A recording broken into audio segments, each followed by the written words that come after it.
Not a bad writer.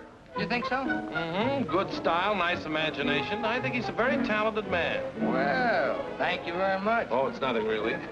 There's room B, room A. Wonder where room E is. How should I know? Are you going to the Waterbury lecture? No, I'm not. Let's find out where she's going. Oh. Excuse me. I'm sorry. Where's the Waterbury lecture, do you know? Aren't you Owen Waterbury? Yes, I am. How do you do? Follow me. Where are you taking us? Room E. Are you a student or a teacher? I'm a student. Oh, advanced or beginner? What do I look like? Well, You look very advanced to me. Oh, Mr. Waterbury, good evening. how do you do, Mr. Kilbride? You're right on time. We almost didn't get here. I was doing his laundry, and we had to wait for it to dry. His underwear is still wet. I brought a friend, Mr. Ronnie Hastings. Oh, how do you do, Mr. Hastings? Hey, let me get you a chair. No, never mind. I'll sit in the bleachers.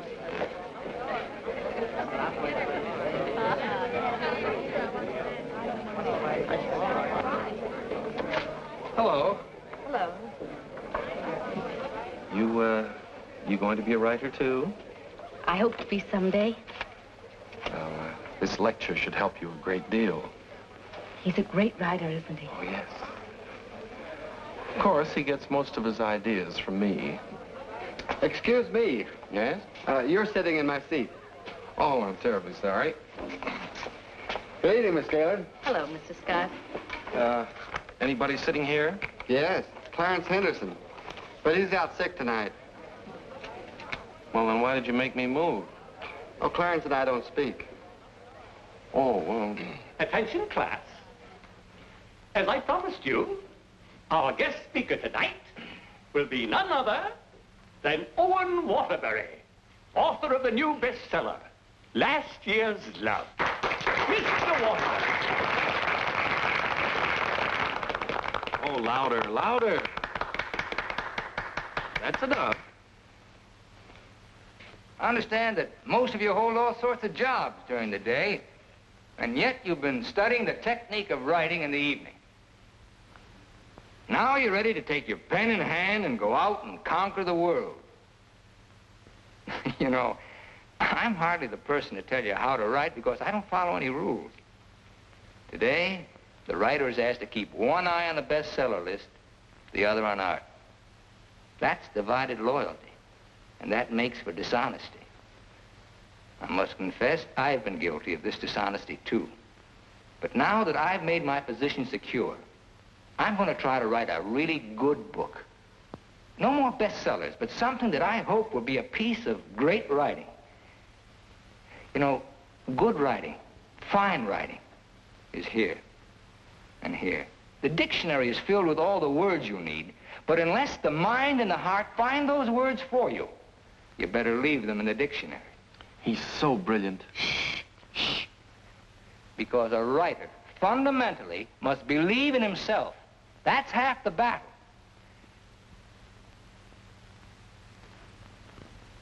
I'd like to interrupt my little talk for a moment to say that I'm going to be in a position to help somebody here in this class.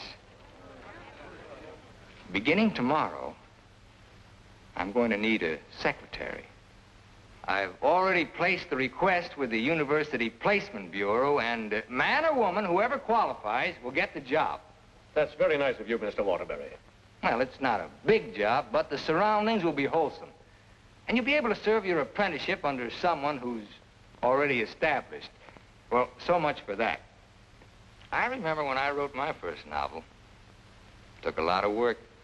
I starved, lived in a little back room, all the while consoling myself that I was going to be another poet. So you're really going to work for Owen Waterbury? Well, I was offered the job by his personnel manager. I've heard a lot of weird stories about Owen Waterbury. Oh, you hear weird stories about any famous person. Why, last night his talk was actually inspiring. Steve, do you realize you've been here 5 years? Well, isn't that a little too long for anyone with my ambition? Where does Mr. Waterbury do his work? Well, his personnel manager said in his apartment. Apartment? Well, you can't expect a writer to work in an office, Mr. Harris. I want to write, and I think he can show me how. Who knows? After a year with him, I might even be autographing copies of my own book in one of your bookstores. By taking a course in Owen Waterbury. And getting paid for it at the same time. I'm going to miss you, Steve. Oh, no, you won't. After a week, you won't even know I've gone. Not true, but good luck anyway. Well, I could make a big speech, but I think you know how I feel about everything. You've been wonderful to me. I understand. Steve. Yes? Call me sometime, will you? We'd like to know how you're getting on. I'll call you tonight, after I get the job.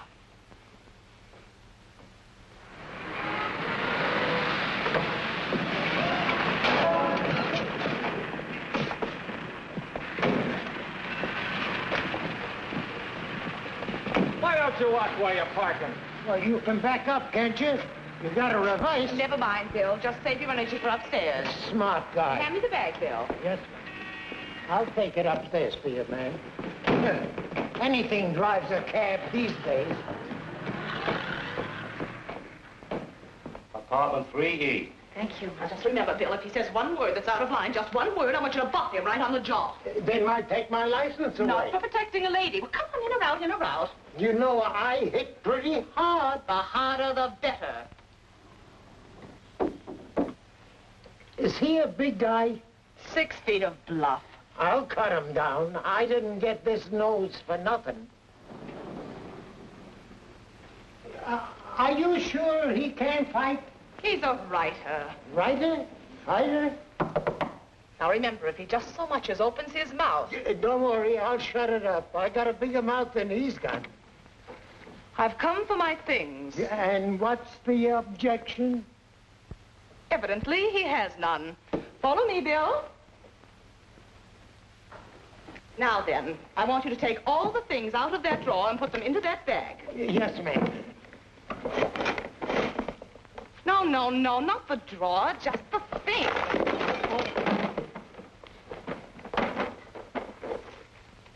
Oh, come in, come in. Come right in. That's right. That's Mr. Waterbury's former secretary. She quit this morning. Won't you sit down? This is my mink. And how? Mr. Waterbury gave that to her as a Christmas bonus. My typewriter. Well, that was sort of a New Year's bonus. My aujourd'hui. She brought her own aujourd'hui. My pot. She cooked once in a while.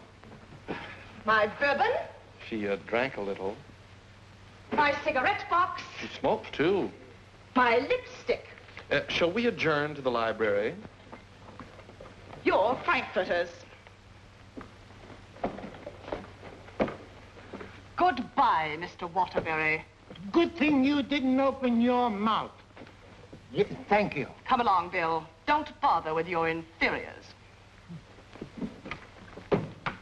And now, miss, what can I do for you?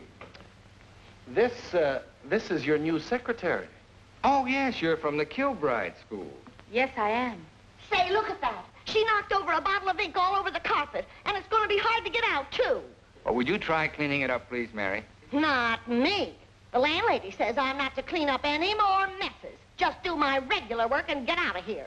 Excuse me. Would you like some help? Oh, thank you very much. Say, you're going to work out fine. Here, Ronnie. I'm an expert at this sort of thing. He sure is. He cleans up about 6 of them a month. I'll need a cloth and some rug shampoo. This is the stuff you've been using lately. Here, this is a woman's job. It was a woman who did it. It was an accident. You better not let the landlady see that. She'll add $100 for damages to your rent. That's more than last month. Oh, I got some on my dress. Oh, look, why don't you work on the rug and I'll work on your dress? Why don't you two work on the rug and I'll work on her dress? I'll work on my dress. I'll work on the kitchen. Do you like hot dogs? Occasionally, yes. Fine, we'll have them for lunch, and for dinner we'll have steak. Lunch? Dinner, what? I haven't even been interviewed yet. What's your name? Stephanie Gaylord. What do your friends call you? Steve. Oh, that settles it. I think she should be hired. How are you in shorthand? 120 words a minute. Do you do laundry? From my own, generally. Well, you're going to have to learn to do silk shirts, 120 a minute. I'll do the cooking. And eating. Do you live here, too? No, I live next door. But he hasn't been there since July. That's because I have no kitchen. Well, we share our kitchen on a cooperative basis. He cooks and he eats. You know, Owen and I went to school together. I was in kindergarten, and he was in the 8th grade. Then I went to high school, and he was still in kindergarten. And then I studied piano and became a character in every Waterbury book. And what were you in last year's Love? I was the chorus girl who studied piano and was very bitter about the world. Where'd you work before? Who, me? I was secretary to Charles Harris. He owns the Harris bookstores all over the country. And how is Mr. Waterbury's latest novel doing? Second only to the Bible. Oh, well, he won't like that. You married, Steve? No, I'm not. Please, Ronnie, I'm not interested in whether or not Miss Gaylord is married. Oh, no. My biscuits are burning. I've had married secretaries before, and, well, their husbands were a little troublesome. They were murder. His working hours are very peculiar.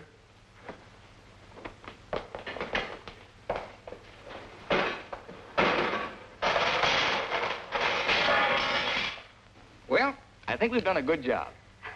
I had such a different impression of what this job would be like. Oh, today was an unusual day. But after this, there'll be no more distractions.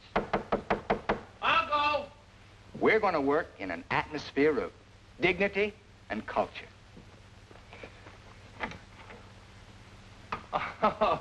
It's your bookmaker. Mary, that man's here again. I heard you. How much do I owe this time? $11. Don't you give me no more of your tips. That horse will come in next time out. Next time out, he'll be dragging a load of ice. Well, what do we owe you? $278 for Owen and $1 for you. Excuse me.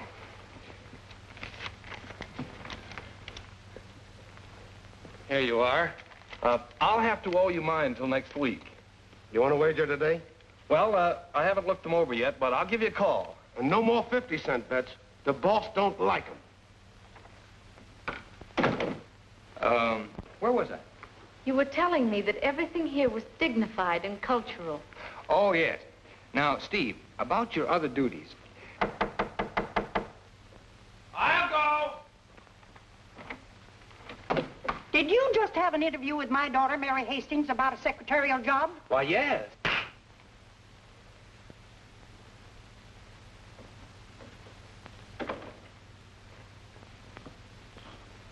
I have a message for you. Well, what's the message? Mr. Waterbury, I don't think I want this job. Well, why not? Well, when you spoke at class last evening, everything seemed so refreshing. And when I read your novels, they were filled with such quality and high purpose. And I'm afraid all that's spoiled now, so no harsh words, no hard feelings, just get somebody else. Well, if that's the way you feel, Miss Gaylord. Are you walking out on Owen Waterbury? Don't beg the girl to work for me, Ronnie. Just call the agency and get another girl. Now, you know you don't mean that. We both like this one. Are you going to let me out of here, or do I have to call the police?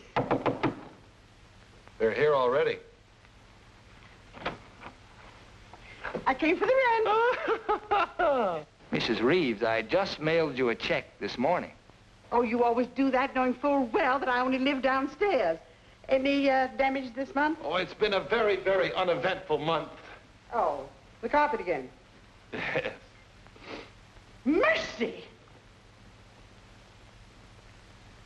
This fish belongs here. And this duck up here, you throw the whole room out of contour. Mrs. Reeves, if you'll excuse me... I heard some screaming just outside the door. New secretary?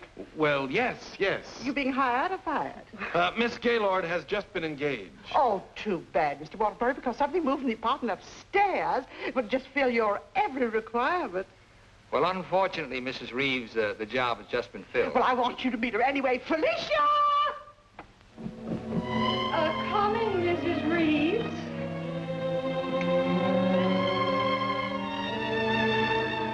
Felicia Adams, I want you to meet the famous Owen Waterbury. How do you do? Him. How do you do? How do you do? Felicia came to California to get into the movies. Now, who does she remind you of? Oh, now, don't tell me. Let me guess. Zazu Pitts. Oh, of course not. Felicia, in addition to being a secretary, is a very good actress, aren't you, dear? Take off your coat and let them see.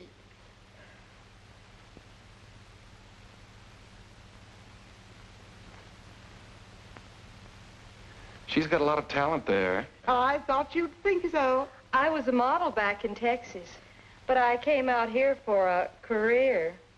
Daddy's financing me. A friend of yours? No, my father. Perhaps Felicia could play the heroine in your next novel when it's made into a movie. She could do that. What's the heroine like? It's a girl from the South. Why, I'm from the South. How perfectly coincidental. She's trying to hook a rich man. She's insincere and a moron. Well, what's worrying you? Well, I'm not so worried about being insincere, but as for being a moron... Oh, now, don't worry about that. You could act like a moron, couldn't you, dear? I could try. Oh, I'm going to dramatic school. Maybe they can teach me to be a moron. If you studied hard enough, yes. It'd take a lot of work. Look, Mrs. Reeves, I haven't even started my novel yet, and it doesn't look as if I'm going to if I'm continually interrupted. Well, we'll leave and let you work. Oh, Ronnie, I'm having a party for 50 guests tonight, and I'm expecting you to entertain for us at 9. Is it informal, or shall I bathe? If you don't care to entertain at my parties, pay your rent. Well, I'm off to the horse show. You haven't got a chance.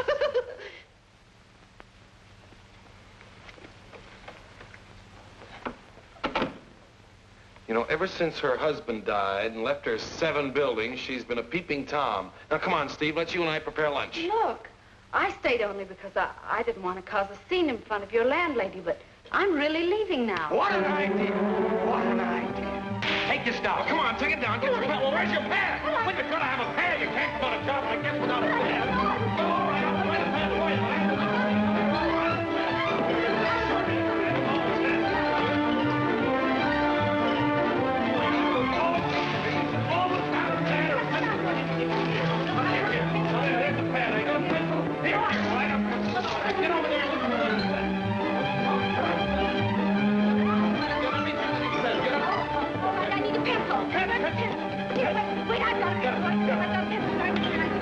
All this notes on my new novel. That's all for now. Tomorrow morning at 10 o'clock.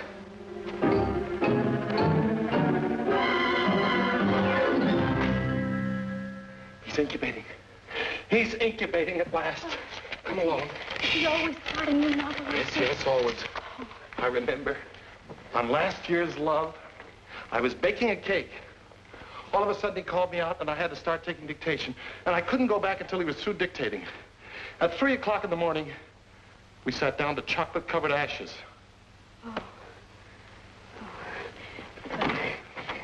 Well, I'll see you at 10 o'clock in the morning.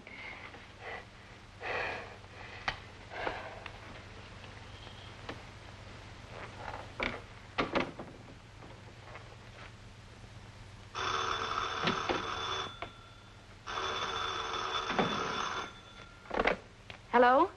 Hello, Steve. I couldn't wait for you to call me, so I'm calling you. How was the job? Well, I have to make an adjustment, you know. It's such an unusual kind of a job. I can imagine. He started his novel today. Oh? Interesting story? Well, he didn't get very far into it, but I'm sure it's going to be wonderful. He seems so excited about it. Look, Steve, let's have dinner one night this week. Well, I'll call you the first night I have free.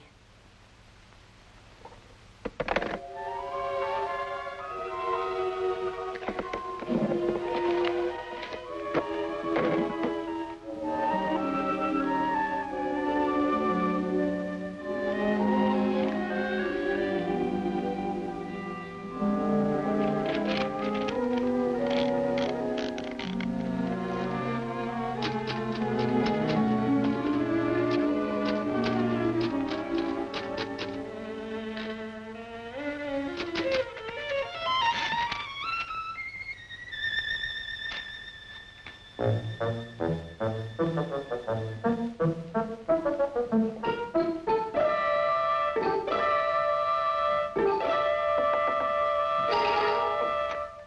morning. Good morning. Well, you're bright and early this morning. It's 10 o'clock. Say, did you ever think how you'd look in mink? Well, I see you got your pad. Keep your pencil poised. The genius is still dressing. I'm making potato pancakes for luncheon. He's in a sour cream mood today. If you need anything ironed, I'll be in the kitchen ironing. Well, Good morning, Steve. Good morning. Right on time. Let's see, where did I leave off yesterday? Notes on my new novel. Yeah. I'll go.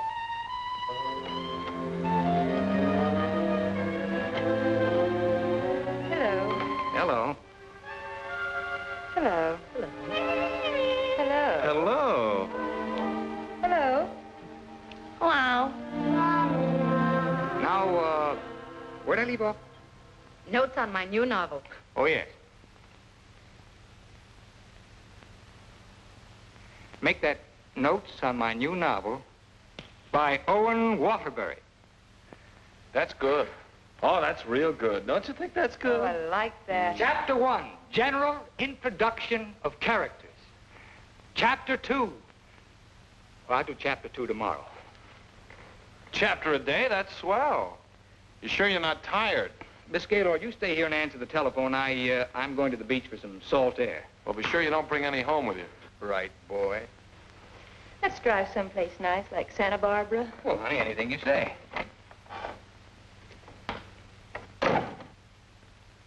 Don't pay any attention to him. He's just trying to make you jealous.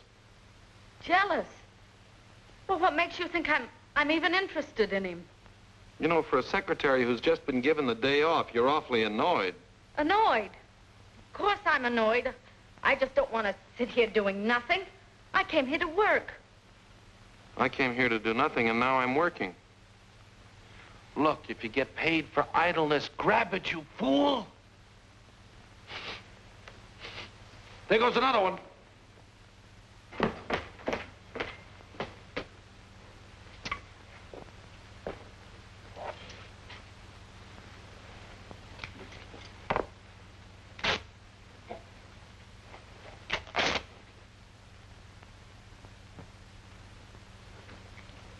Look, I'd like to ask you a question. Yes? Does Mr. Waterbury intend to write a book? That's a very interesting question. Waterbury's a genius. What do you think he's doing right now? Incubating. Exactly. And whenever he goes through a mood like this, a great book comes out of him. I'll bet he does a lot of writing tonight. Why, honey, you're jealous. Look, I don't even know Mr. Waterbury. At this point, I'm not even sure I want to. Of course not, honey.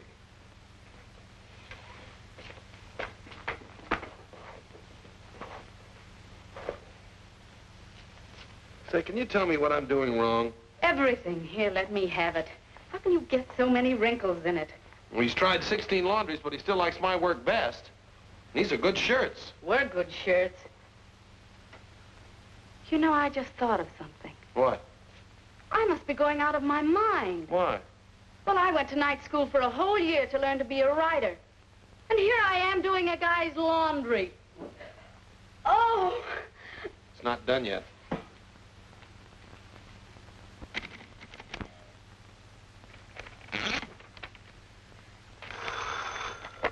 Hello? Miss Gaylord, this is Owen Waterbury. I want you to be here tomorrow morning at 9 o'clock. I've finally gotten the idea. Thank you. You know, Owen, I like that idea. Yeah? I don't think there's a horse in there that can beat him. Never.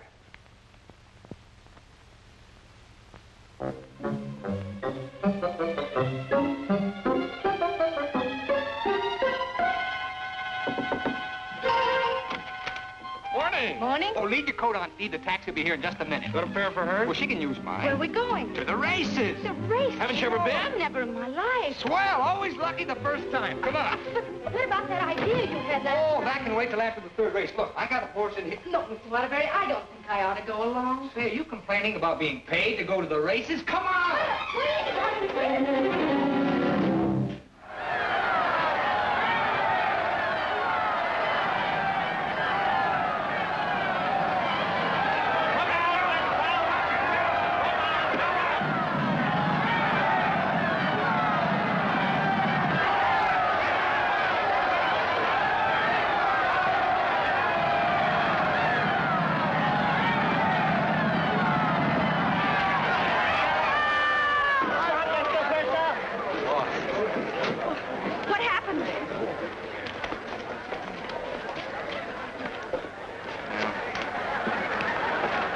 gonna take those guys' tips. Well, so far this job has cost me $83.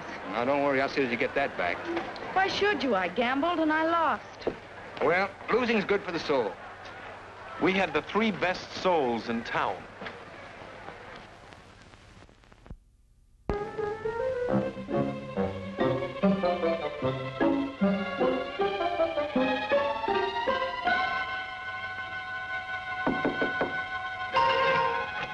Good morning. Morning. Well, leave your coat on, Steve. The plane leaves in 35 minutes. Plane? Where are you going? Las Vegas and get back your $83. Las Vegas? I can't go to Las Vegas with you. Well, are you objecting to being paid while working? Paid? I don't think I can afford to work for you much longer, Mr. Waterbury. Oh, Steve, it only takes an hour and a half to fly. If you catch the evening plane back, you're home in time for dinner. With tons of money. No, I won't go. I just won't go. No, please. Please put me down. I'm not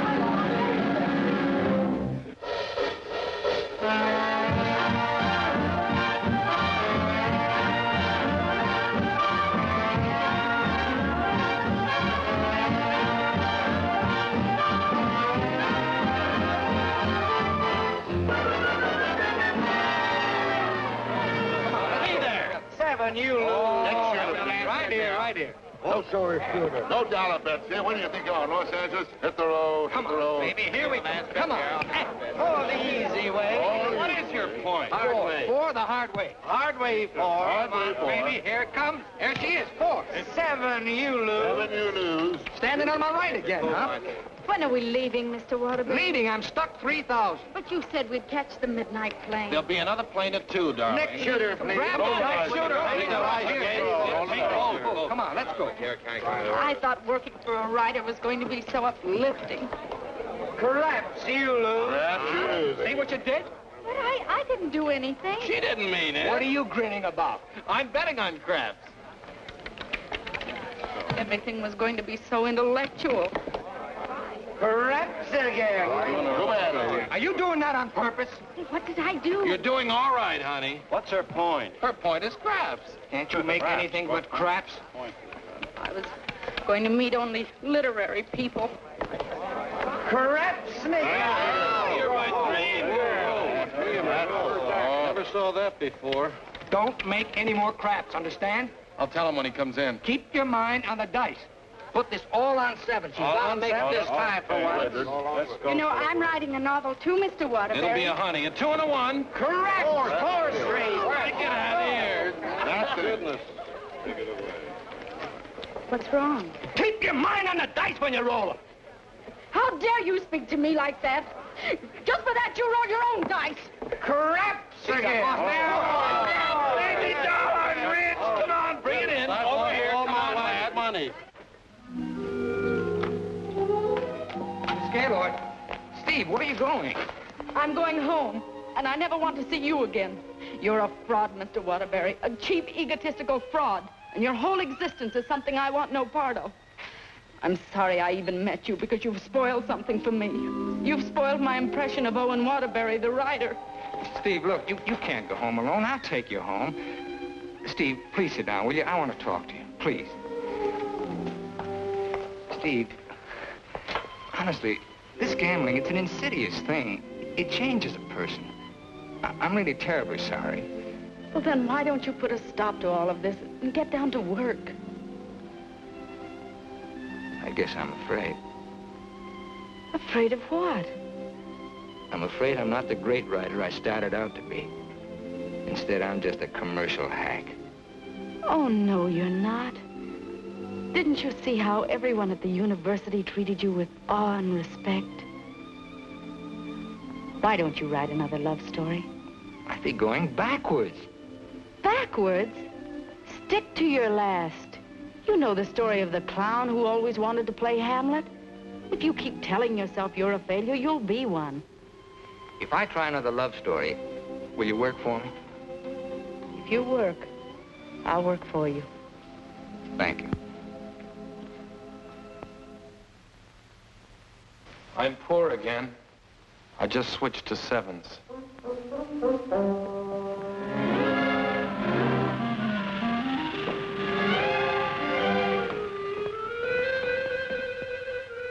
open. Come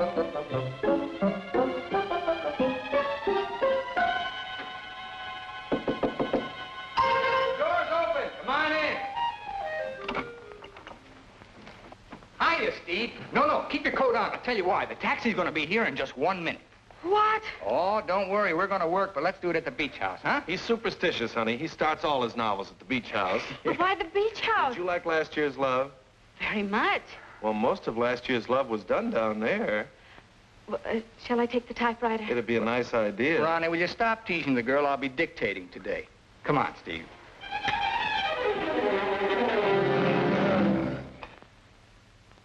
I'll dictate this in outline form, and then I'll polish it up later. Yes, Mr. Waterbury. This is the story of a successful novelist who began to die, morally and spiritually, until a girl came into his life. And then the whole world seemed changed. He'd seen her one night while delivering a lecture to a short story class. There were so many faces looming up in front of him, but he saw only one, hers.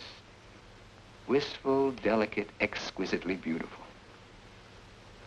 Without her knowledge, he arranged to make her his secretary because in that fleeting moment, in that single instant, he knew he was desperately in love with her. One day, he asked her to go to his beach house and work there because he wanted very much to tell her the way he felt, but he lacked the courage. Mr. Waterbury, Miss Gaylord, when I'm working, I don't like to be disturbed. Sorry. Where was I? He wanted very much to tell her how he felt, but he lacked the courage. Oh, yes. Now here she was, seated before him, tender and fragile as a poem. He had looked around a corner, and there she was. Oh. What's the matter? Oh, I broke my pencil. Here you are. Let's continue. He was tempted to take her up in his arms and sweep her to the summit, but he didn't dare. He knew very little about her, yet there was nothing else he needed to know. As he strode up and down the room dictating, he looked toward her polka dot necktie. What's the matter with you? Nothing. Oh. Where was I? Polka dot necktie. Oh, polka dot necktie. He was impressed by the loveliness of her hair, her soft blue eyes, her delicate mouth. A breathing, living thing that made him exalted and inspired. He wanted to take her in his arms and smother her with kisses and drown himself in the beauty of her soul, but he was a coward. How do you like it? It has possibilities. Suddenly, he threw caution to the winds. Leaned over and kissed her. She melted in his arms and offered no resistance. Wordlessly, they held one another in silent embrace. Whoa! You've got the wrong girl, Mr. Waterbury. I'm really leaving you this time, and don't you ever try and get in touch with me again. I don't even want my salary check. You can save it for the next victim. And if I ever see one of your books again, I'll burn it!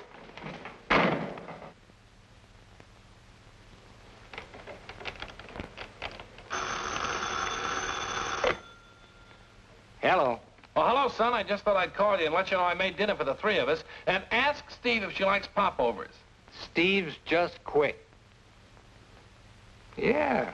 I'm dictating a harmless little scene. Suddenly she takes offense, slams me on the couch with a hammerlock, and walks out. Is she insane? Well, I'll call the agency and get them to send over another girl. I better get one who likes broiled chicken, because that's what we have for dinner. Don't call anybody. I'm not going to go to work for a long time.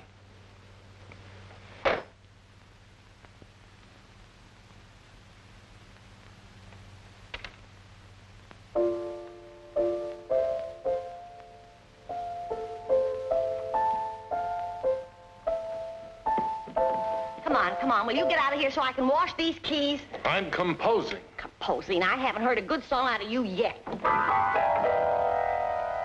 That's it. Give me that again. Thank you very much.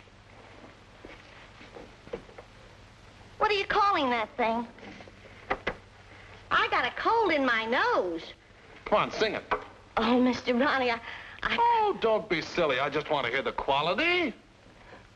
Sniff, sniff, here's a handkerchief. Ka-choo, ka-choo, gesundheit to you. Let yourself go and blow. Oh, let yourself go and blow. Sad, ain't it?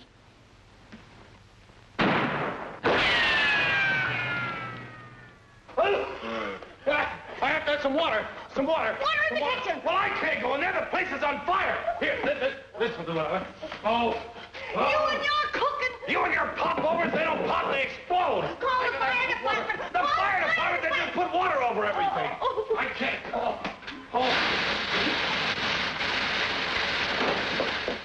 I'm going to tell a landlady on you. Oh, I'm going to tell your landlady on you. Well, I'm not going to clean up this mess. All right, just for that, you won't get a piece of pie. What's in that garbage can? Pie? 30 misses out of 31 tries.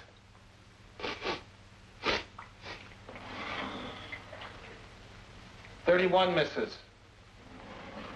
Well, at least the roast chicken's safe. What's that? Roast chicken? How can you pour roast chicken? Well, I had to roast it in the pressure cooker. It melted a little. Oh, he'll have his dinner out tonight. Well, so am I. You don't think I'm going to eat this horrible mess, do you? Hi, Owen. Hi. He has a nice roast chicken for you, Mr. Waterbury. Give him a glassful. Mr. Waterbury, I think it's my duty as your servant to tell you what just happened in the kitchen. Oh, now, Mary, why don't you go home? Mr. Ronnie set fire to the kitchen. I don't care if he sets fire to the whole apartment. You see, Tattletale? A lot of good it did you. I'm going to tell the landlady on you, and you too. Well, what happened down at the beach house? Will you stop asking me silly questions? I told you on the phone. She quit, that's all. Well, she had some nerve. Well, I don't need her. There's a lot of other secretaries. Well, of course there are. Just as capable, efficient, and just as cute. Sure. We never did find out how good she could type. Well, I'll call the agency and get another secretary. No. I got a better idea. What you gonna do? I'm gonna pack. Where you going? New York, change of environment. I'll work better there. Gonna get rid of the apartment? Yep. Well, what's gonna happen to me? What should happen to you? That's a very unfair question. Boy, I'm not gonna let a little thing like a secretary throw me off balance. Never in a million years. I got a life to live, too. Wonderful, beautiful, exciting life. I got a book inside me, a great book, full of intensity and scope. Boy, you know something, Ronnie? I'm glad this happened. I'm down to earth now. What happened? Well, you can still use it. Elsie called. She's, sorry she quit in a huff, and she apologized for the cab driver. See? That's what Steve will be doing tomorrow. Calling and apologizing, but I won't be here. Say, what am I running away for anyway? I'm not afraid of her. That's what I like to hear. That's the real Owen Waterbury. Listen, call Elsie. We'll take her out to dinner. We'll take them all out to dinner, a different one each night. I'll go and change my apron and be right back.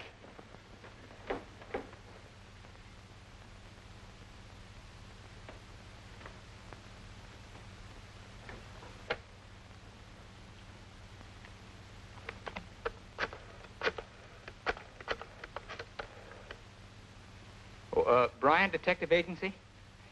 This is Owen Waterbury. Yeah. Look, I want you to shadow a girl for me. Stephanie Gaylord.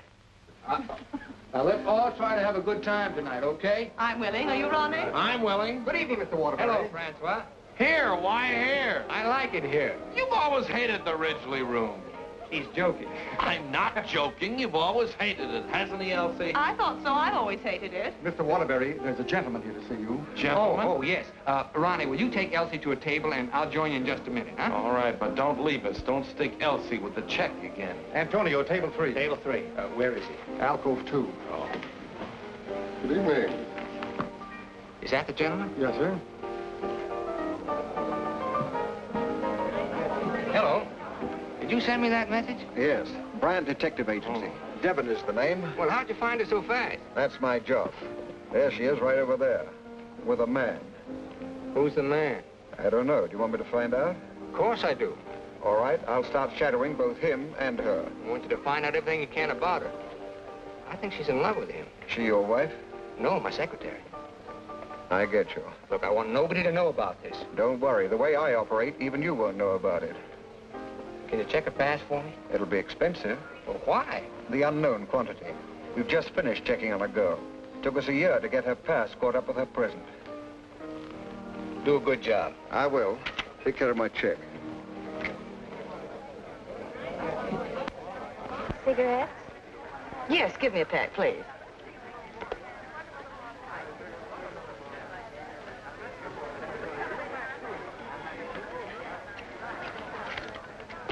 Thank you.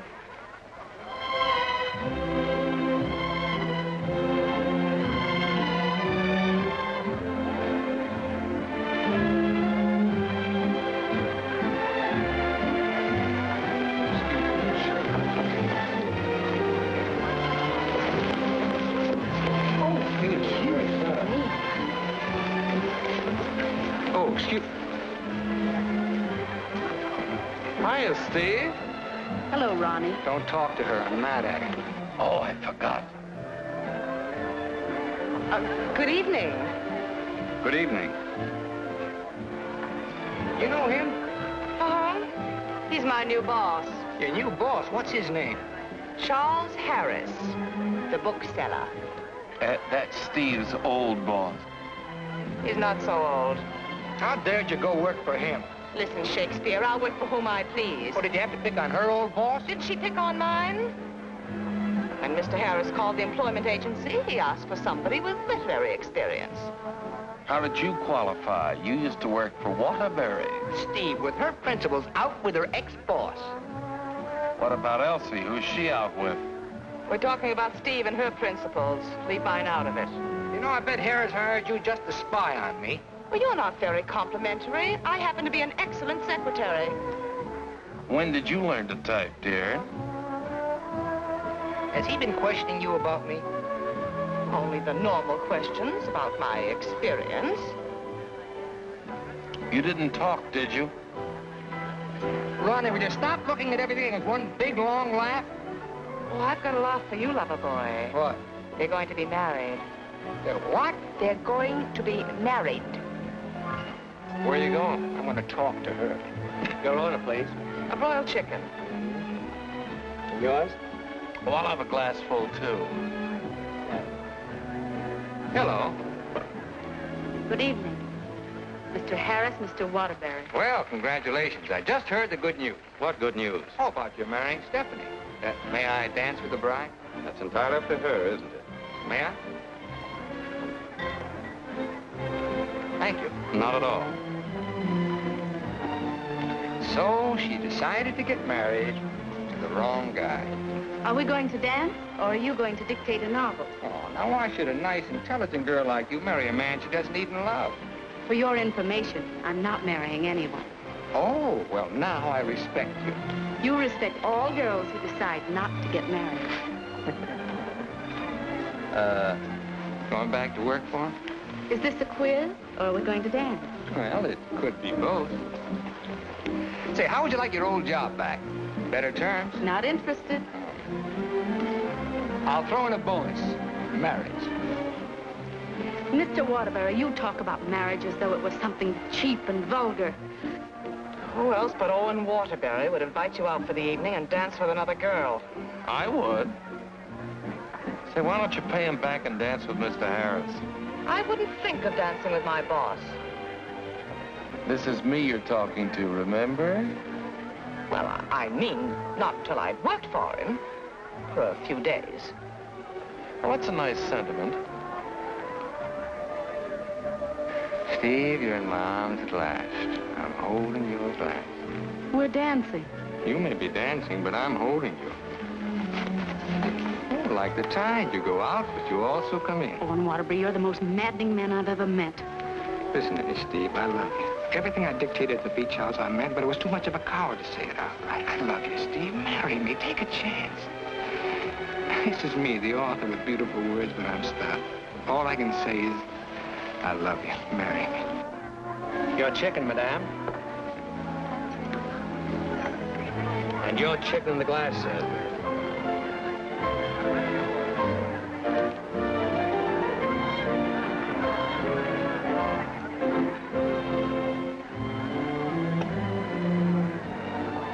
Harris looks lonely.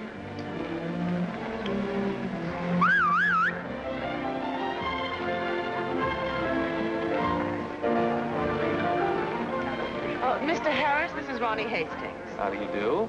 Won't you sit down and have a glass of broiled chicken? Thank you. I think I will.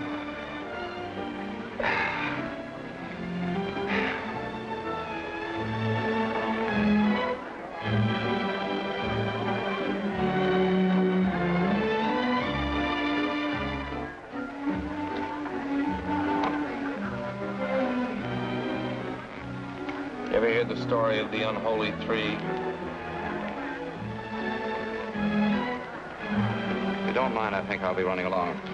Mr. Harris, would you mind taking me with you? Not at all. Well, who's going to take me? You watch the floor show.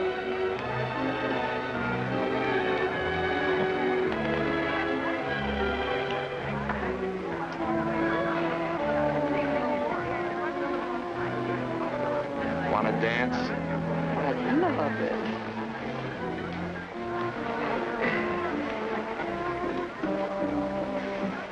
Are you a gigolo? After tonight, I think I will be.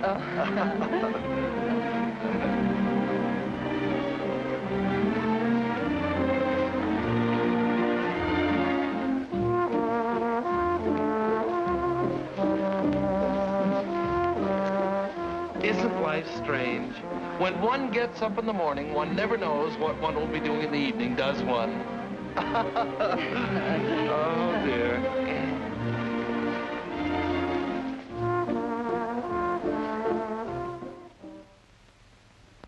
And in addition to the office supplies, please order one Remington electric typewriter for the outer office.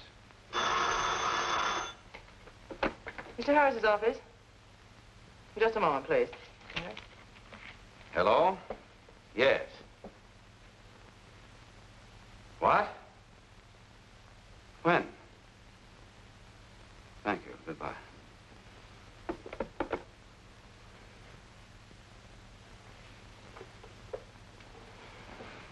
What's the matter? Is anything wrong? Owen Waterbury just married Steve. He didn't. Oh, yes, he did. I never thought she'd marry him. I never thought he'd get married. Well, here we are, honey. Welcome to Honeymoon Manor.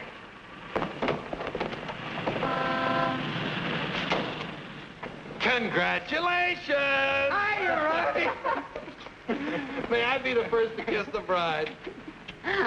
Or am I the first? I'm not a very wide-awake bride. Honey, let's get some sleep, and then we'll go over to the beach house, huh? How long you been driving? 24 hours. Las Vegas and back. Oh. Hey, whose bags are these? Oh, those are Felicia's. As soon as I told her the news, she decided to move out. It's a good idea. Darling, this is quite a threshold. 3 stories up. Well, we can use the threshold upstairs. Oh, good idea. Hiya, Felicia. Congratulations. You did very well. She certainly did. I'll get you moved in as soon as I get her moved out. Okay. Why don't you try the building next door, dear? Driver, old lady's home. Whoop! Hello, Mary. Oh, I'm so happy for both of you. Well, thank you, Mary. Very sweet of you. Yes, darling. Hello, darling. Hello, dear. Votre bagage, madame et monsieur? I made a wedding breakfast. Spaghetti and meatballs. Look, Ronnie, well, I know you're trying to be helpful, but, well, this is our honeymoon, and, well, we'd like to be alone. Oh, sure, sure. Say, Steve, be nice to him, will you? He's my only means of support.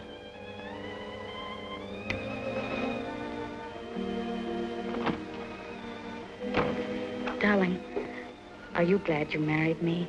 Oh, what a question to ask me now. Well, it was on the spur of the moment, and you do change your mind so. Darling, I'll never change my mind about you. You're the first nice thing in my life. Could you tell me where is apartment 3E? Who are you looking for? Isn't that the business of the people in apartment 3E? It's the next apartment down the hall, sir.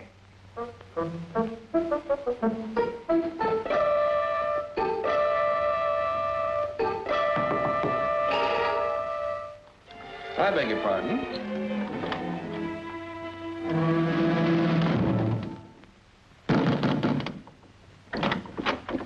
Yes, and what can I do for you?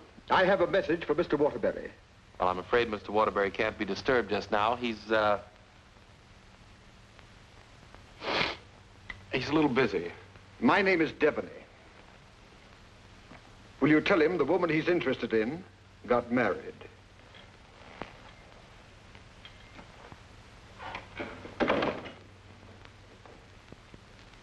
Hey, Owen!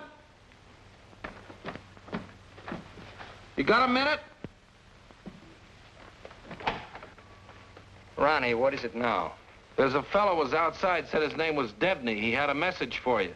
I don't know any Devneys. He said the party you were interested in got married. Well, congratulations. So did I.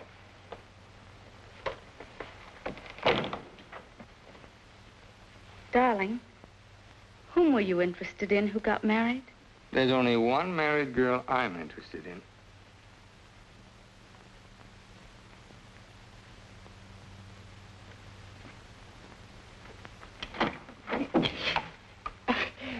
You tell Mr. Waterbury I want to see him right away, and I mean immediately. Owen!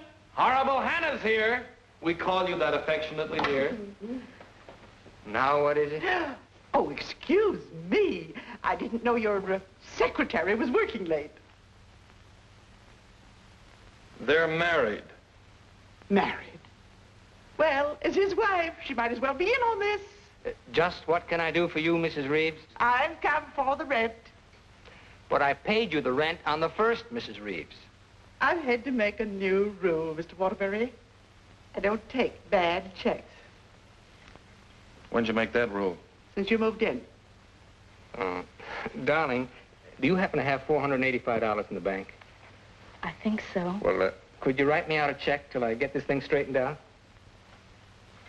I can't understand how my account got so low. That $6,000 for the crap game?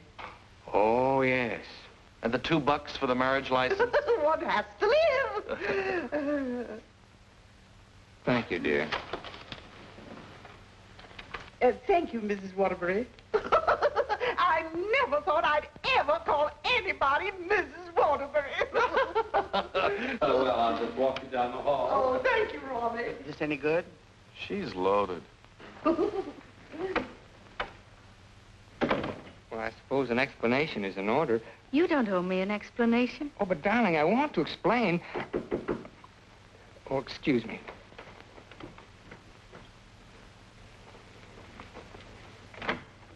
Hello, Owen. Oh, hello, Dick. Congratulations. We just heard. Well, thank you, Bertie.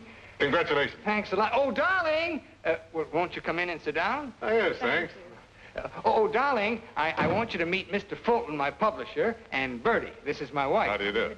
So nice knowing you. Owen, you're not thinking of a prolonged honeymoon, are you? Oh, no, we're just going down to the beach house, and, well, I thought I'd dictate my honeymoon. Good idea. You know, there's a deadline on that novel. It's got to be made. You know why. Well, I'll have it ready, Dick. I'll count on it. Would you like a drink? No, no, thanks. We're double parked downstairs. Come, dear. How's Ronnie? Oh, still eating. Same old Ronnie. Yes, Bertie's told me about Ronnie. She says that when he dies, he'll ask the crematorium to baste him slowly on both sides. You know Ronnie? Oh, of course. I was once Mr. Waterbury's secretary. Well, thanks an awful lot for coming, Dick. Happy honeymoon. Thank you.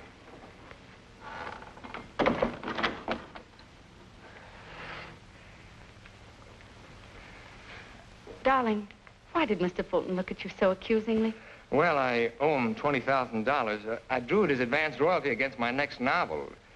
And that mink coat Mrs. Fulton had on? Is that one you gave her? Oh, Bertie meant nothing to me. I'd written a bestseller, and I was throwing money around like water. Well, you can always take it back and give it to Mr. Fulton as part payment. Oh, darling, I'll get you 100 mink coats. Darling, I don't think I can afford 100 mink coats. After all, paying your rent will keep me broke. Honey, did you marry me for my money? No, but I'm beginning to think you married me for mine. Look, darling, let's get out of here. We're never going to be alone here. Honey, I know a perfect little mountain cabin away from publishers and landladies. And secretaries? Well, except you. And I'm going to work. I promise you. I promise you.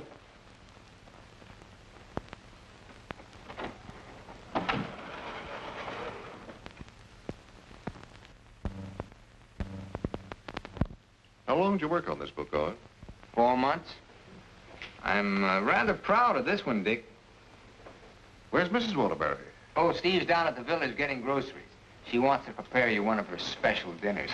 Well, I'm afraid I can't stay for dinner. I have to catch that next train back.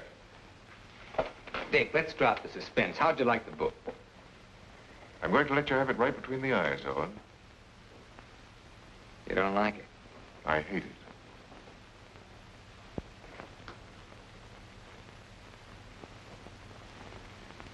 It's just about the worst piece of drivel I ever read.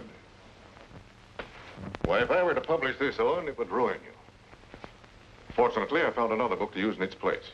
What's the matter with me, Dick? Am I through? Of course not. Every top-flight novelist has a bad book in him. But how am I going to pay you back your money? Well, don't worry about that. I'm sorry, Owen. Darling, I got some of that wonderful venison. Why, hello, Mr. Fulton. It's so nice seeing you again. Miss Waterbury. Do you like venison? Well, I'm afraid I can't stay. Oh, why not? I've got some very important business in town. Well, I'm very sorry. I was going to fix you one of my special dishes. Oh, I'm sorry. Well, some other time. Goodbye, Mrs. Waterbury. Goodbye, Mr. Fulton. Goodbye, Owen. Goodbye, Dick. He doesn't like it. No? Do you think he's right? He's always been right. Until he married Bertie. Oh, what's that got to do with it? Well, maybe he's changed. Ever think of that? Maybe he sees you through different eyes. Oh, you talk like a fool. Oh, and let's face it.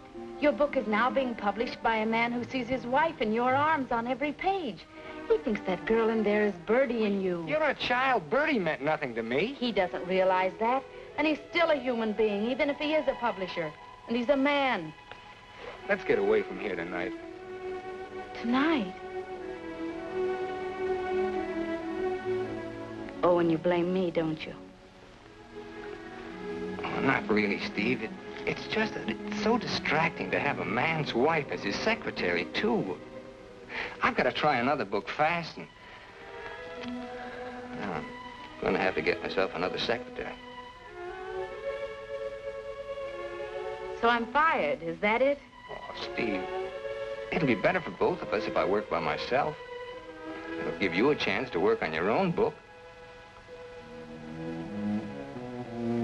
I'll make dinner.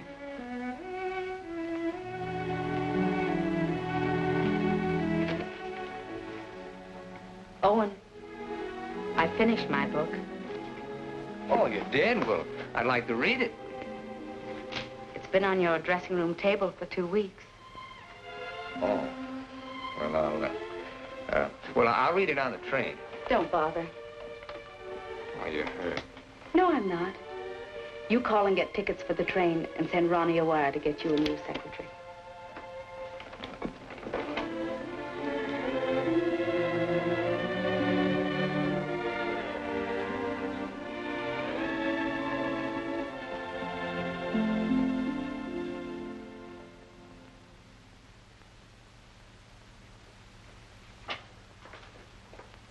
Oh, hello, Mrs. Waterbury. Hello, Elsie. Mr. Harris told me you phoned in from the station. Did you have a nice honeymoon? Very nice, thank you. It must be lovely up at the cabin this time of the year. Yes, it is. A Waterbury original? His last.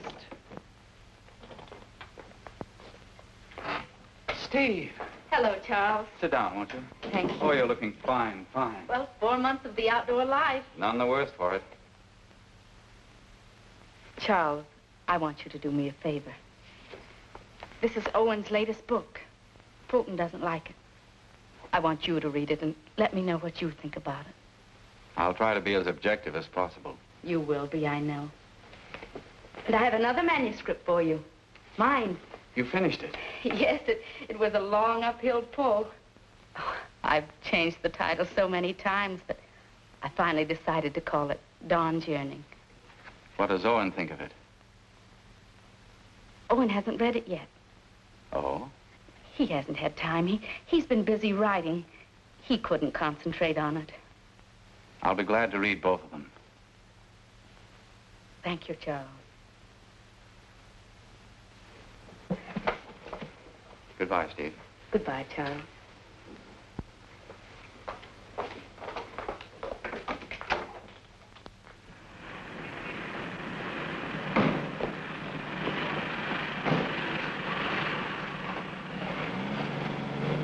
I was on the 3rd floor, but I can't find the Waterbury apartment. Well, here's Mrs. Waterbury.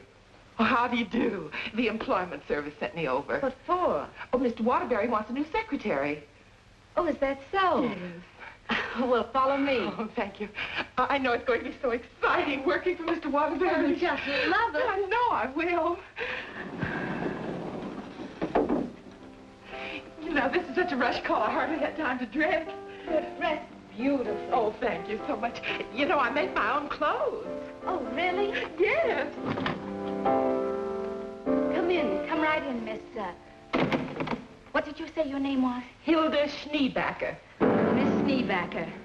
Owen, darling, this is your new secretary. How do you do? This is my husband, Owen Waterbury, and this is Ronnie, our next-door neighbor. How do you do?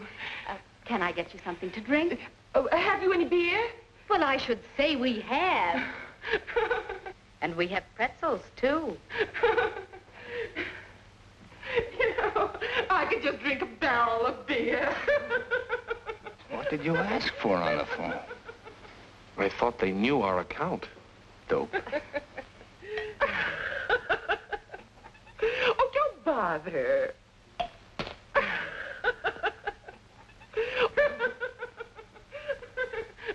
Why don't you bring your beer over here where we can be more comfortable? Oh, do you do laundry, Miss Schneebacher? Just shirts and socks. I don't like to do sheets. Well, sit down, please. How are you on handicapping the horses, Miss Schneebacher? Oh, yesterday I picked 2 winners. Played them both right on the schnozola. Oh, and I think she's enchanting. Oh. What size coat do you wear? Do you have to wear a coat on the job? Oh, Mr. Waterbury likes to give all his employees mink coats for Christmas. Oh, I wish I'd known that. I could have saved a skunk's life. I wonder who she means. I'm going to love this job. You're all so nuts.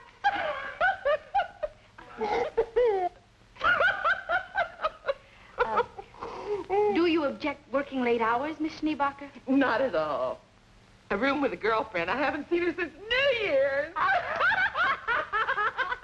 Miss Schneebacher, I'm afraid this job's going to be a little too much for you. But why, Owen? Well, you see, several parts of my new novel are mostly in French, and, well, I'm sure you don't speak French, do you, Miss Schneebacher? Studied it for 6 years.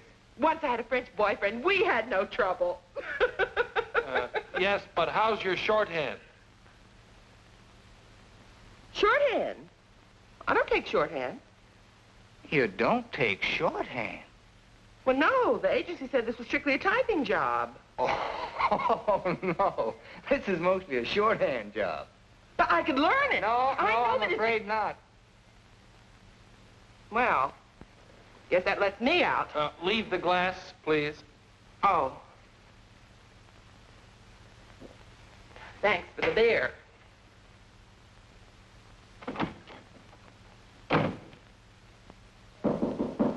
That must be the next one. The next one? I told the agency to keep sending them until we said when.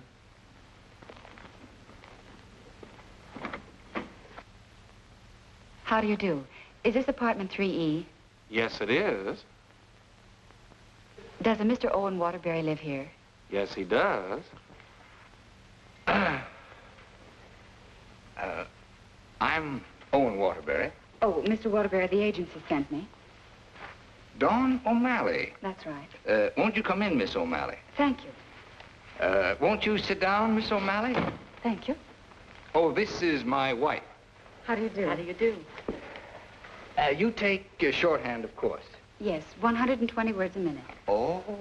Do you speak French, Miss O'Malley? Mon mère, elle était française. Et mon père aussi. Vous avez raison, elle est pas pour le travail. Dites-moi, Mademoiselle O'Malley. Are you married by any chance? Yes, I am. But the divorce comes final next week. I see. When would you like me to begin? You have begun. Oh, thank you. Steve, shall we prepare lunch and leave them alone? I think they'd like to get to work. All right.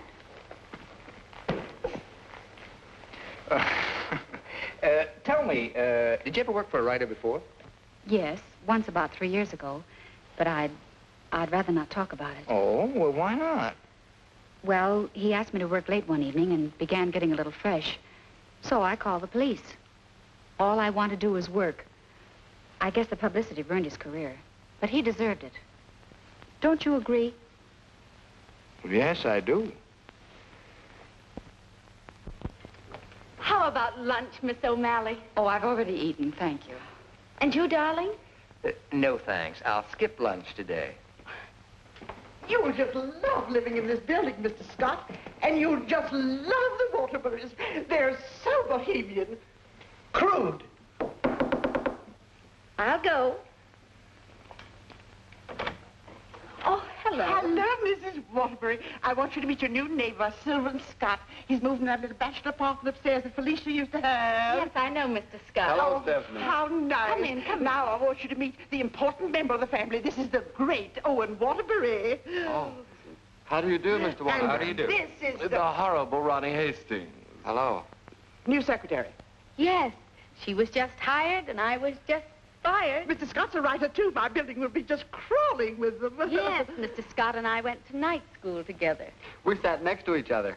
Mr. Scott used to be a ball player. Just look at those shoulders. And they're not padded either. Well, what do you know? Sylvan writes that wonderful radio program called John's Mother's Lover. John's mother's sweetheart. Oh, yes. Tell me, confidentially, is John's mother going to marry her sweetheart? No, John's father objects. John has no father. Oh, poor John. Sylvan, you'd better rush upstairs and start to work on that radio program. You mustn't neglect John. Well, I'm in a little trouble. You see, my secretary just got married. Oh, what on earth are you going to do? I don't know. I could help you, Sylvan.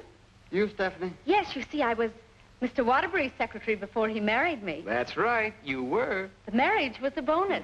Oh, when could we begin? Why don't you just say, I've begun? Ronnie, dear, would you get me some shorthand books and some pencils? How much do you think you'll be giving me tonight? Why, we may be working most of the night. Well, that's just ducky. I'm used to working at night.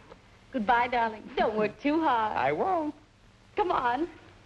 Oh, thank you, Ronnie. Bye. Well, I seem to have fixed everything up. You certainly have. Well, I guess I'll run along. Must you go? I was just poisoning the tea. Oh, Ronnie, you're such a kidder.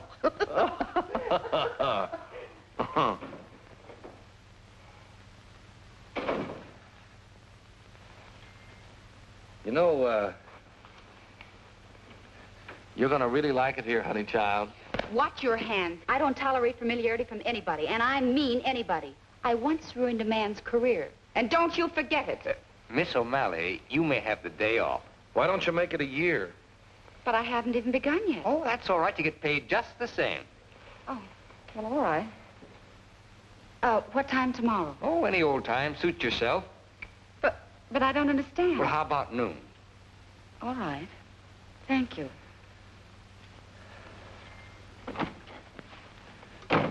Well, you were saying something about poison tea? I mixed it. I get firsties. Now, where was I? Sound of footsteps. 3 people. Thank you. Sound of footsteps. 3 people. Door bang. Door crash. Door slam. 2 shots. 3 screams. Siren. How does that sound? Swell. It's bedlam. John, I'm in love with your mother. And tomorrow, I expect to be your father.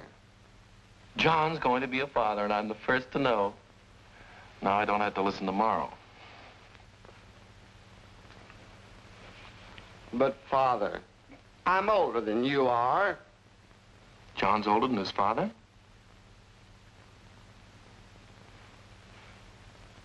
What happened? That's what I'd like to know. I don't know. But don't you worry, Miss Waterbury. I'm not going to do anything.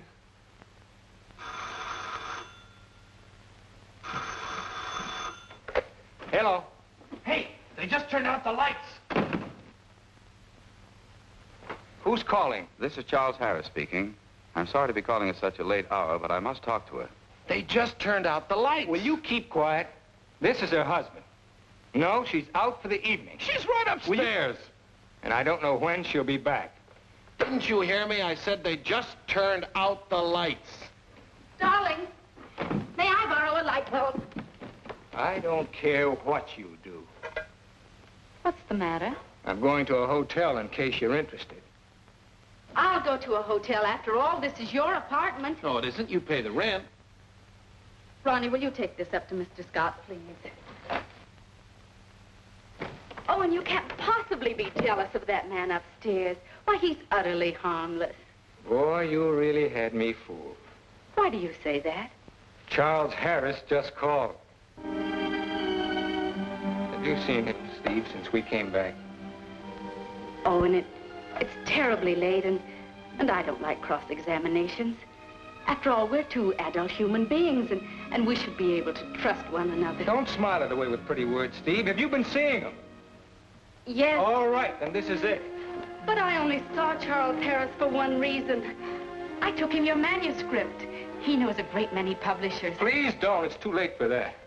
I felt at the nightclub you were in love with Harris, and I knew he was in love with you. After all, 5 years is a long time, and I was a fool to think I could break it down. I never loved Charles Harris. Well, you never loved me. You were in love with a schoolgirl notion of a popular novelist. I really try to play this straight with you, Steve, but I guess I made a beautiful mistake. Owen, I was in love with you before I met you. Something in your writing, the tone, the feeling, the quality appealed to me so much that I used to imagine your books were written just for me. It's true, I built it up in a schoolgirl way, and I was so caught up in it, I guess I would have married you the night you lectured in class. If you'd stepped off that platform and asked me, I would have married you. Just like that. How can you talk to me like this? I put you way up there, too, Steve. But you tore it down in the cruelest way any woman could. You once called me an egotistical fraud. But what about you, Stephanie Gaylord? What have you been? Go ahead, phone him. He's waiting for you. Owen!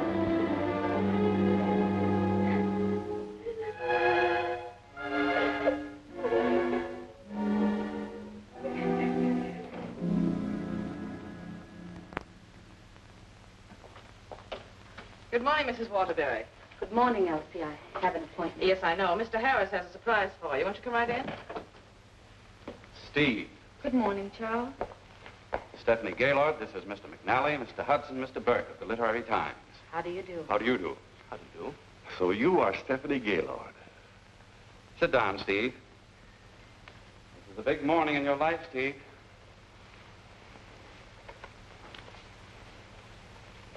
Mr. McNally is head of the publishing house in New York. He flew down this morning. That's why I called you so late last night. We've read your book, Miss Gaylord. How long have you worked on it? About 5 years. I'm recommending it for the McNally Winslow Award for first novel by an unknown. I didn't know you were going to show my manuscript to anyone. I couldn't do anything else after reading it. But don't you see what this will do to Owen? What has Owen got to do with it? Well, Owen's the big guy in my family, and his novel's just been turned down. And if this happens on top of that, it would just about destroy him. He has to have a sense of importance. He's lost all faith in himself. You mean your husband would feel a sense of competition with you? You don't understand, Mr. McNally. Owen's in trouble. And as his wife, I have to help him climb out of it. Steve, I thought you wanted to write more than anything else in the world. I thought so, too, before I married Owen. What about Owen's manuscript? Did you read it? Yes, it isn't bad. It's good. But it doesn't have what this has. This has greatness.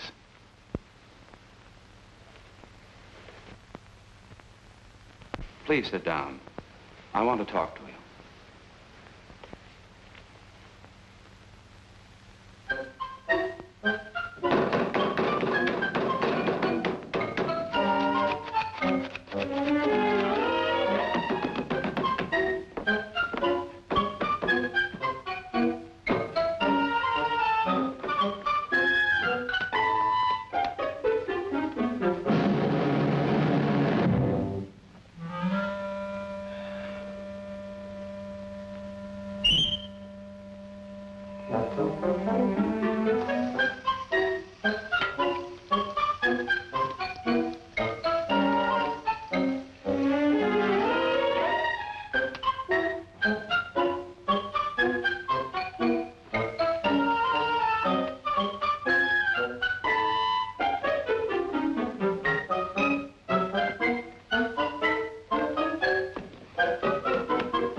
I'm giving your popovers another try. Well, give me time to call the fire department. No, Miss O'Malley. That's not the line I gave you. I'm sorry, Mr. Scott. All right, let's try it again. Yes, sir. John, Mother, I've changed my mind. I don't like your sweetheart. Mother, well, I like him. That's all that matters. John, as your son, I refuse to approve the marriage. Mother, you're not marrying him. I am. How does that sound? Stinks. Amen. Mr. Hastings, I must say you're distracting. You know, you shouldn't be using Mr. Waterbury's apartment or Mr. Waterbury's secretary. Well, Mrs. Waterbury isn't here, and I've got to get the program out. Why don't you work in your apartment? She won't work upstairs. Well, then why don't you work without her? I can't. I'm a dictator. Dear, why won't you work upstairs? I don't work in men's bedrooms. It's not a bedroom. It's a bachelor apartment. My husband was a hotel manager. One room is a bedroom. 2 or more is an apartment. Sylvan, she's got you there. Oh, come on, let's work. Hello, Mr. Waterbury. Yes, what can I do for you? Remember me? I'm Devaney of the Brand Detective Agency. Oh. What's this? A bill for $845.62. For what? For shadowing and delving into the past of one Stephanie Gaylord. But I married her. We've shadowed married women before. Hi, Owen. Get rid of this guy. You want me to call the police? I am the police. What's this doing here? That's my laundry. Do you expect my wife to do your laundry? Say, that's a little large for you, isn't it? That's Mrs. Waterbury's laundry. That's mine. Well, take it and get out of here. And as for you, Mademoiselle O'Malley, you're fired for taking dictation from somebody else. Well, that suits me just fine. I wouldn't work for you even if I did like your horrible writing. Where's Stephanie? I don't know where she is. I know where she is. Where? You pay this bill and I'll let you know. Oh, Ronnie, do you happen to have $845? And 62 cents. Why don't you write him a check? Oh, yes. Call that number right away. Here is the detailed report. It's very amusing. You see, I had to shadow you at the same time that I shadowed her. Here's Stephanie. Oh, good. Stephanie, where are you? What? What are you doing there? Stephanie, if there were ever any chance of our getting together, this kills it now. Finally and for all time, we're through. Charles Harris's apartment. Just like that, no sense of shame. Well, maybe she got her old job back and is working for him. At his home? What decent, self-respecting girl worked for a man at his home? Maybe she's his secretary. Please, don't tell me about secretaries. He could tell you. Here's the report. Page 3 is wonderful. Right. Call the employment agency. I'm going to show her. Look, I want a girl this time who's capable and efficient. I'm calling for Mr. Owen Waterbury. Fast typist. I don't care what she looks like. We don't care what she looks like, as long as she's attractive. Do you take shorthand? Oh, but of course. 120 words a minute. Uh-huh. And, What did you say your name was? Miss Pigeon. Her name is Miss Pigeon. Everybody says I'm flighty. Where did you work before? I'm just out of secretarial school. I think it would be wonderful working for you, Mr. Waterbury. You see, I hope to be a writer myself someday. Oh. Have you ever been married? Oh, no. Never. And you have no objections to working on weekends? Oh, not at all. My time's completely my own. And you think Mr. Waterbury's just wonderful? Mm-hmm. This is a clay pigeon. I've come for my things. Follow me, Bill. Yeah, I know just where to go. I want you to take everything out of that drawer and put it in that bag. Right. I knew you'd come back. But it's only for a moment. Where's the mink coat? I didn't get a mink coat. Come into the bedroom, Bill. What's the matter? Short of minks? Say, haven't you been here before? Sure, I came with the other one. I got a cab stand downstairs now. If you need a cab, just open the window and holler. Well, I'm going to do a lot of hollering now. That's his former secretary. Get my bag and things out of the closet. Oh, so you're not in love with Harris, but you go to his apartment. You wouldn't let me explain, and now I'm not going to. Explain? What kind of an explanation could you make anyway? Doesn't matter anymore. You're right, it doesn't matter anymore. Isn't she getting awfully personal? What a wonderful typist. Charles Harris's apartment. Just like that. Just like that. Anything else, miss? Yes, my picture.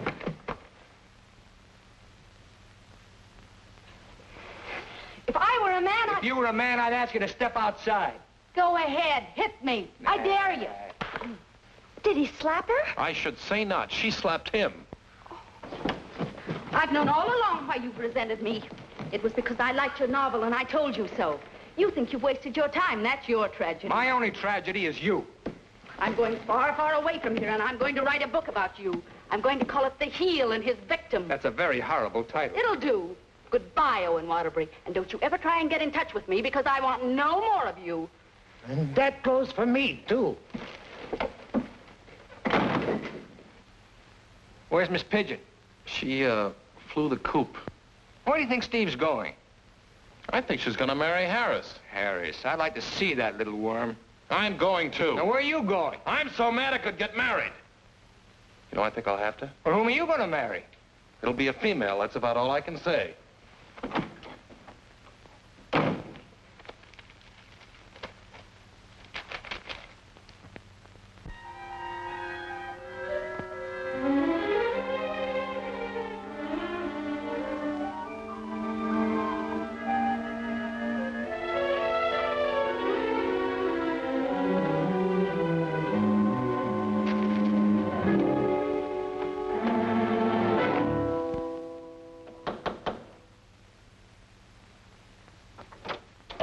I'd like to see Mr. Harris. Your name? Owen Waterbury. Excuse me, sir. And excuse me. I didn't mean to disturb you and my secretary. Your former secretary. Oh, I didn't know you were in the middle of dictation. Your sarcasm is quite uncalled for. Of course, I don't have to tell you what I think of a man who behaves this way with a secretary. You keep out of this, Elsie. Look, Charles and I are going to be married. Congratulations. What? Just where does that leave my wife? How do you suppose she's going to feel about this? She's in love with you, you know. You never deserved as fine a girl as Stephanie anyway. You know, Harris, I've always wanted to tell you that I really think you're a crude person. Your motives are very obvious. You've given me a lot of grief ever since I married Stephanie, and I came up here to tan your hide. So put up your hands and defend yourself like a man. Oh, you can't nobody's hide. Oh, listen to me, you fool. Why do you think Stephanie came up here in the first place? Because she wrote a novel and Harris wanted to have it published. But she didn't want that. She was afraid it would hurt your vanity and wreck your marriage. She wanted him to help you instead. Oh, look, I've read your last book, the one Fulton turned down. It's grand, it's exciting, it's wonderful. Fulton's wrong. He's just jealous because of Bertie, and it's all your own fault, Mr. Great Guy. You know, someday Stephanie's going to be a better writer than you are. That's my opinion, and you've always valued it. Here, Stephanie's novel. Read that and really get jealous. You know, you're not going to get her back. She's gone away, and it serves you right. I hope I kicked a little sense into you, but I doubt it. Goodbye, Mr. Waterbury.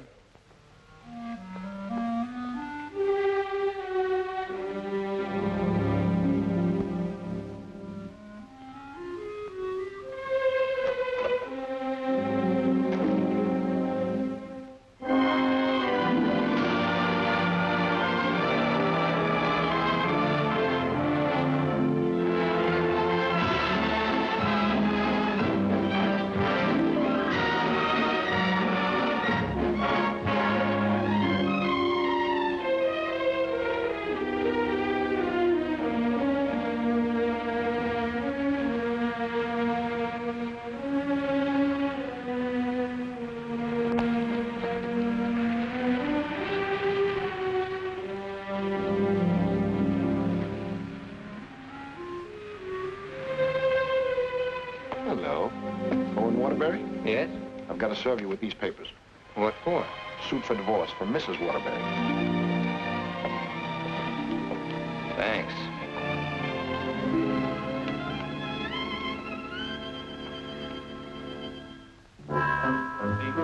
First floor to your left after you get out of the elevator. Thank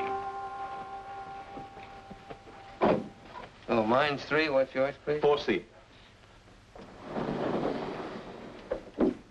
Isn't that Sylvan Scott's apartment?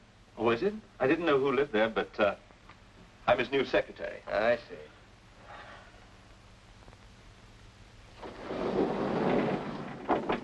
Good luck.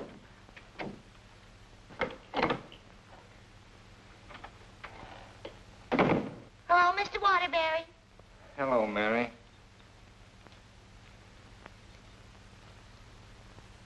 You want a drink? Well, I guess so. Mary, did you see Ronnie around? Well, I haven't seen Mr. Ronnie in about 3 days. But I heard Telly got married. Married? Gee, that's funny. He didn't even invite me to the wedding ceremony. Me neither. Well, Ronnie gets married. I'm getting a divorce. Did you know that, Mary? Mrs. Waterbury's divorcing me. I sure was sorry to hear that, Mr. Waterbury. She was an awful nice person. So was you. At times. Thank you, Mary. Well, I see Scott's hiring a new male secretary. Oh, Mr. Scott doesn't live in this building anymore. He moved out yesterday. Oh. Well, who moved in up there? Mrs. Waterbury. Yes, she's a big writer now. Well, of all the nerve, I'll fix her. She can't do this to me.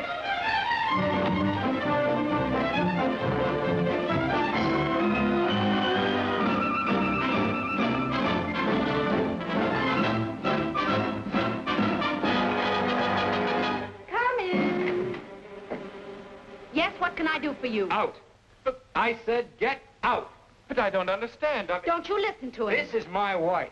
You're his wife? I'm trying very desperately not to be. Didn't you get the divorce papers today? You're still my wife until the final decree, and that takes a whole year.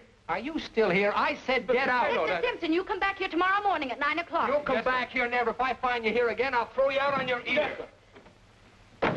Hiring male secretaries right under my nose. Right over your nose, dear. And don't be cute at a time like this. Why'd you take this apartment anyway? Because it was the only one I could find, and Mrs. Reeves was kind enough to let me have it. Oh, sure, sure. I thought you'd think I was chasing you, Owen Waterbury. But my living here need cost us no embarrassment. We can be friends, meet in the hallway, and exchange polite little hellos. I exchanged polite little hellos with your friend Harris recently. Elsie was there. She told me all about your book. Oh, you didn't want to have it published because of what it might do to me. Silly. I mean, do you think I look upon you as a competitor? Don't you think I can compete with you, Mr. Waterbury? I read your book last night. Kept me up most of the night. You want to know something? Yes. You're better than I am. But don't tell anybody because I'll deny it. Now, you listen to me, Mr. Owen Waterbury. I'm a human being, too, and I have certain rights and privileges. I had an idea for a book, and you made me lose a very good secretary. Well, look, why don't you dictate it to me? You? Sure, I can take shorthand. Owen Waterbury. Look, you want to know a secret? What? I'm a better secretary than you are. Oh. All right, prove it. Get the shorthand book and pencil. Okay. And I don't want to hear another word about our personal problems until I get this down. Let's call this Notes on My New Novel by Stephanie Gaylord. This will be the story of a girl who became secretary to a very egotistical man who thought he knew everything there was to know about writing. Oh, now, wait a minute, Steve. Please, you're interrupting my train of thought. He was attractive. In an ugly sort of way. Thanks a million. Will you please stop interrupting me? But he was filled with childish frustrations and complexes which she, in her silly way, tried to cure. Now, wait a minute, Steve. I'm not going to sit here and take down this... Listen, this is my new book. Until she suddenly discovered he didn't need a wife. He needed a psychiatrist. A psychiatrist? That does it. Now I'm insane, am I? Okay. But if you publish that book, I'll sue you. You just go ahead and sue me if you think I'm afraid. Hello. You know, this book sounds very interesting, but there's one thing I've got to know. Did she love him? Well, of course she loved him. She loved him deeply, devotedly, desperately. Then why didn't you say so? I've come for the rent. Ronnie's your new landlord. Oh, no, that Bob. Oh, Ronnie, do! Oh, Ronnie.